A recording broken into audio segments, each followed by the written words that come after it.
Araby from Dubliners by James Joyce. North Richmond Street, being blind, was a quiet street except at the hour when the Christian Brothers' School set the boys free.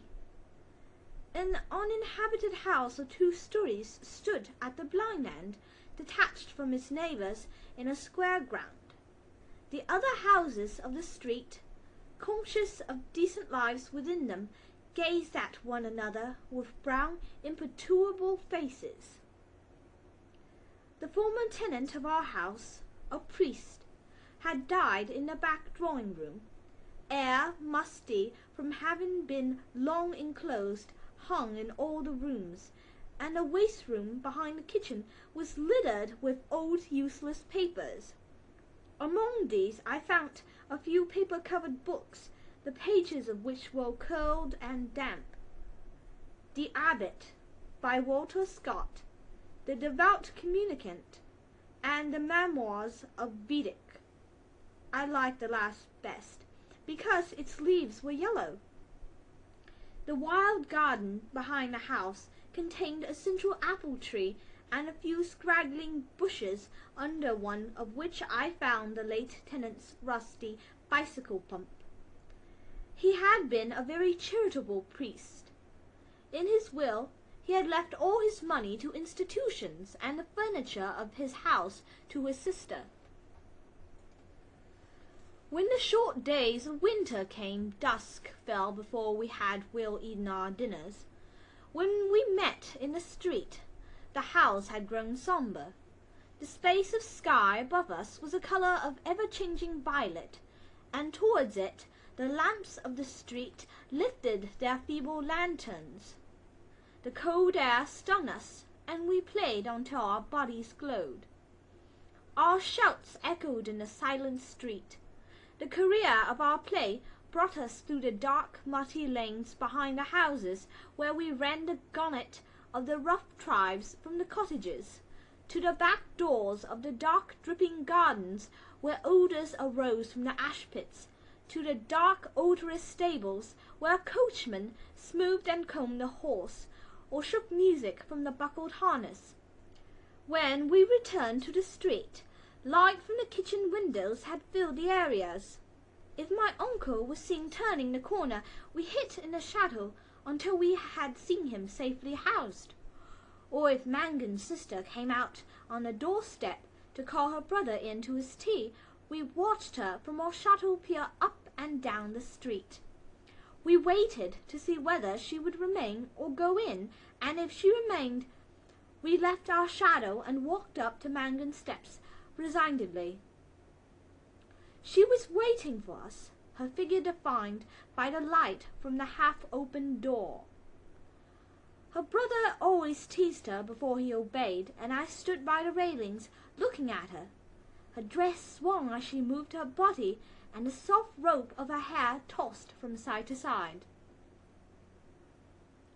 Every morning I lay on the floor in the front parlour watching the door. The blind was pulled down to within an inch of the sash, so that I could not be seen. When she came out on the doorstep, my heart leaped. I ran to the hall, seized my books, and followed her. I kept her brown figure always in my eye, and when we came near the point at which our ways diverged, I quickened my pace and passed her. This happened morning after morning. I had never spoke to her, except for a few casual words, and yet her name was like a summon to all my foolish blood. Her image accompanied me even in places the most hostile to romance. On Saturday evenings, when my aunt went marketing, I had to go to carry some of the parcels. We walked through the flaring streets, jostled by drunken men and bargaining women, amid the curses of labourers, the shrill litanies of shop-boys who stood on guard by the barrels of pigs' cheeks, and the nasal chanting of street-singers who sang a "Come All You" about O'Donovan Rosa, or a ballad about the troubles in our native land.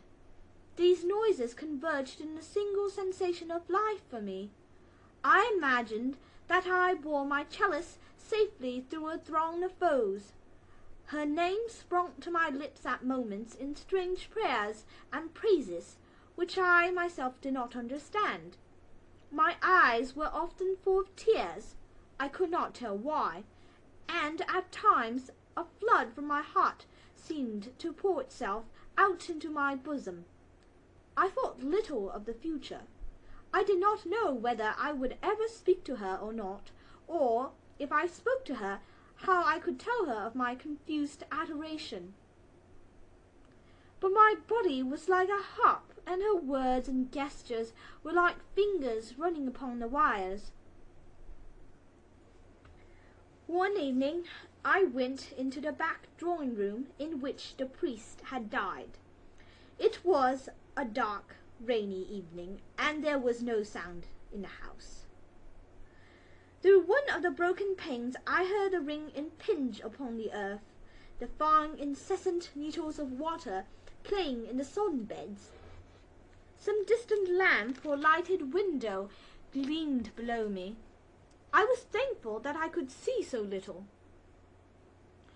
All my senses seemed to desire to veil themselves, and feeling that I was about to slip from them, I pressed the palms of my hands together till they trembled, murmuring, "O love, O love," many times. At last she spoke to me. When she addressed the first words to me, I was so confused that I did not know what to answer. She asked me, was I going to Araby? I forgot whether I answered yes or no. It would be a splendid bazaar, she said. She would love to go. And why can't you? I asked. While she spoke, she turned a silver bracelet round and round her wrist. She could not go, she said, because there would be a retreat that week in her convent. Her brother and 2 other boys were fighting for their caps, and I was alone at the railings. She held one of the spikes, bowing her head towards me. The light from the lamp opposite our door caught the white curve of her neck, lit up her hair that rested there, and falling, lit up the hand upon the railing. It fell over one side of her dress and caught the white border of her petticoat, just visible as she stood at ease. "It's well for you," she said.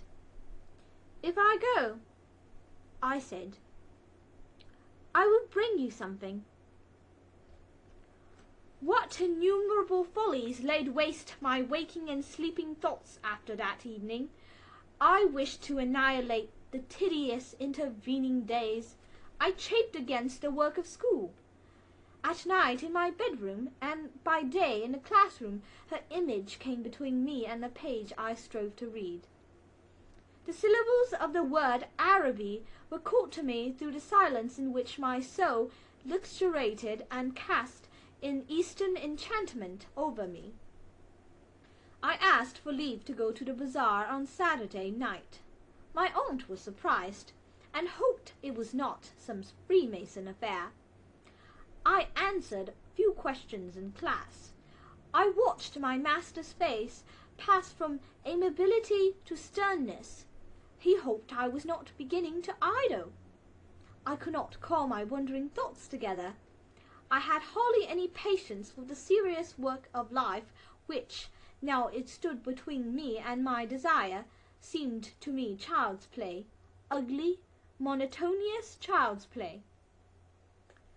On Saturday morning I reminded my uncle that I wished to go to the bazaar in the evening. He was fussing at the hall stand, looking for the hat-brush, and answered me curtly, "Yes, boy, I know." As he was in the hall, I could not go into the front parlour and lie at the window.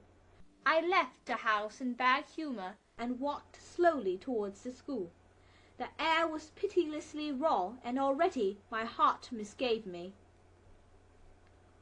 When I came home to dinner, my uncle had not yet been home. Still, it was early. I sat staring at the clock for some time, and when its ticking began to irritate me, I left the room. I mounted the staircase and gained the upper part of the house. The high, cold, empty, gloomy rooms liberated me, and I went from room to room singing. From the front window I saw my companions playing below in the street. Their cries reached me, weakened and indistinct, and leaning my forehead against the cool glass, I looked over at the dark house where she lived. I may have stood there for an hour, seeing nothing but the brown-clad figure cast by my imagination, touched discreetly by the lamplight at the curved neck, at the hand upon the railings, and at the border below the dress. When I came downstairs again, I found Mrs. Mercer sitting at the fire. She was an old, garrulous woman, a pawnbroker's widow, who collected used stamps for some pious purpose. I had to endure the gossip of the tea-table. The meal was prolonged beyond an hour, and still my uncle did not come. Mrs. Mercer stood up to go. She was sorry she couldn't wait any longer, but it was after 8 o'clock, and she did not like to be out late, as the night air was bad for her. When she had gone, I began to walk up and down the room, clenching my fists. My aunt said, "I'm afraid you may pull off your bazaar for this night of our Lord." At 9 o'clock I heard my uncle's latchkey in the hall door. I heard him talking to himself, and heard the hall stand rocking when it received the weight of his overcoat. I could interpret these signs. When he was midway through his dinner, I asked him to give the money to go to the bazaar. He had forgotten. "The people are in bed and after their first sleep now," he said. I did not smile. My aunt said to him energetically, "Can't you give him the money and let him go? You've kept him late enough as it is." My uncle said he was very sorry he had forgotten. He said he believed in the old saying, "All work and no play makes Jack a dull boy." He asked me where I was going, and when I told him a second time, he asked me did I know the Arab's farewell to his steed. When I left the kitchen, he was about to recite the opening lines of the piece to my aunt. I held a florin tightly in my hand as I strode down Buckingham Street towards the station. The sight of the streets, thronged with buyers and glaring with gas, recalled me to the purpose of my journey. I took my seat in a third-class carriage of a deserted train. After an intolerable delay, the train moved out of the station slowly. It crept onward among ruinous houses and over the twinkling river. At Westland Row Station, a crowd of people pressed on to the carriage doors, but the porters moved them back, saying it was a special train for the bazaar. I remained alone in a bare carriage. In a few minutes, the train drew up beside an improvised wooden platform. I passed out onto the road and saw by the lighted dial of a clock that it was 10 minutes to 10. In front of me was a large building which displayed a magical name. I could not find any sixpenny entrance, and fearing that the bazaar would be closed, I passed in quickly through a turnstile, handing a shilling to a weary-looking man. I found myself in a big hall girdled at half its height by a gallery. Nearly all the stalls were closed, and the greater part of the hall was in darkness. I recognized a silence, like that which pervaded a church after a service. I walked into the centre of the bazaar timidly. A few people were gathered about the stalls, which were still open. Before a curtain, over which the words "Café Chantant" were written in coloured lamps, 2 men were counting money on a salver. I listened to the fall of the coins. "Remember Remembering with difficulty why I had come, I went over to one of the stalls and examined porcelain vases and flowered tea sets. At the door of the stall, a young lady was talking and laughing with two young gentlemen. I remarked their English accents and listened vaguely to their conversation. "Oh, I never said such a thing!" "Oh, but you did." "Oh, but I didn't." "Didn't she say that?" "Yes, I heard her." "Oh, there's a fib."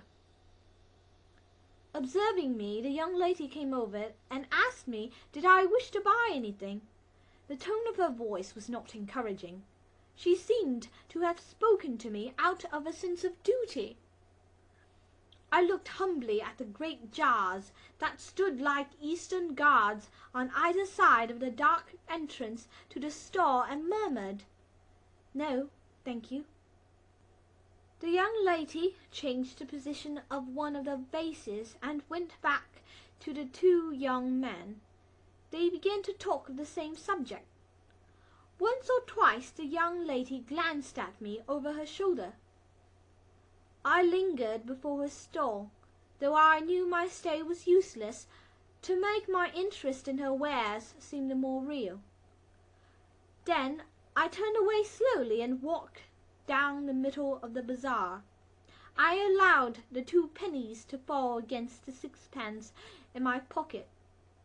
I heard a voice call from one end of the gallery that the light was out. The upper part of the hall was now completely dark. Gazing up into the darkness, I saw myself as a creature driven and derided by vanity, and my eyes burned with anguish and anger. End of Araby from Dubliners by James Joyce.